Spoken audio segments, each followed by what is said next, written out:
In Reflection 2B for Studio One, one of the emerging technologies I expressed interest in was neural filters in Photoshop and how this could be applied to create, morph, and transform faces with the rise of popularity of deepfakes. Oh, the real. For Studio 2, with the pitch for Sea of Humanity, I pitched the idea of a different approach to morphing footage using a beta software called EbSynth. It's morphin' time! Howdy doody.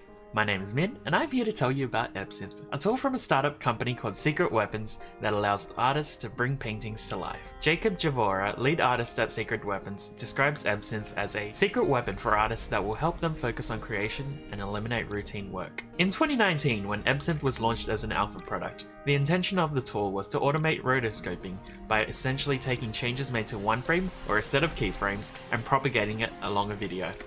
In the 12 months following, the VFX industry and 3D animation industry found multiple other uses for it, such as to enhance their smooth renders with brushstrokes, quick video retouching or colorizing, and even non-artists found ways to make videos with their older or younger selves in conjunction with FaceApp. EbSynth is based on research from the Czech Technical University in Prague and Adobe Research, led by Secret Weapons founder Ondřej Jamriska.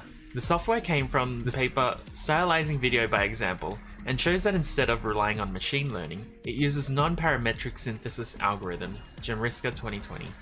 What does this mean? It cuts out an input frame into small pieces and then reassembles it, forming a new frame preserving detail on a 1:1 pixel ratio. Whilst the concept of stylizing animation by example isn't new, as evidenced by the talk in 2013 on a paper by Burnett et al., it can be construed that in a way EbSynth draws from a similar idea, but has implemented it in a way that makes it even more powerful, as it can work with live action footage instead of just animation. A major strength of this software and algorithmic implementation is a harmonious way the color guide, mask guide, positional guide, edge guide, temporal guide, and aerometric all work together. This delivers a result that is sharp, keeps the details accurate, and also monitors itself to make sure the margin of difference from frame to frame is kept under control, avoiding the flickering that can be seen in certain neural style transfer methods. But what's the catch? Surely if you can do this all in one frame, that only makes it marginally more effort than throwing a picture at a neural network and letting it learn, right? Well, unfortunately, there are limitations that come along with the process, and the biggest being we don't work off any 3D geometry. It has a hard time interpolating areas that don't have any data, like the side of a face, or if a character was originally looking one way. Thankfully, there are methods to manually intervene and begin painting over style frames as necessary, but that is still a big limitation resulting from the requirement of human intervention that wouldn't exist in a neural network methodology. In our group between our two artists, we have been able to dissect and study the anatomy of Vietnamese silkscreen painting and the contemporary watercolor technique of Tiffany Chung.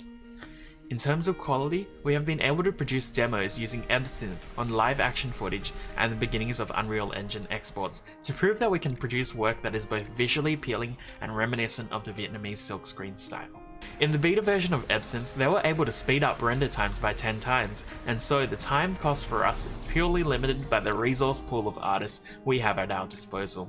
And as far as cost, the software is free for commercial use and can run on any desktop, so it should cause very minimal distraction to the current workflow of Apart, our project which we began in Studio One. Movies in recent years like Klaus, Spider-Man Into the Spider-Verse, and Loving Vincent have brought painterly animations to the forefront of people's minds. Loving Vincent 2017 is a perfect example of a feature film that EbSynth was inspired by, as it was the first feature-led oil-painted animation movie. The production involved roughly 125 painters, which produced near 64,000 paintings. The film took 6 years to complete and involved a production process of filming with live-action casts against a green screen, compositing Van Gogh paintings into the backgrounds, and then cutting the film together. Once the movie had been cut, every frame was projected onto a blank canvas and hand-painted in the style of Van Gogh. The future for programs like EbSynth enables studios to create works that conjure up stylistic handwritings of other artists, and then enables them to skip the animation process in favor of transforming filmed live-action footage direct to animation, and create amazing movie magic for generations to come. Thank you for listening to my speech today. My name is Minh, and you have been Incredible.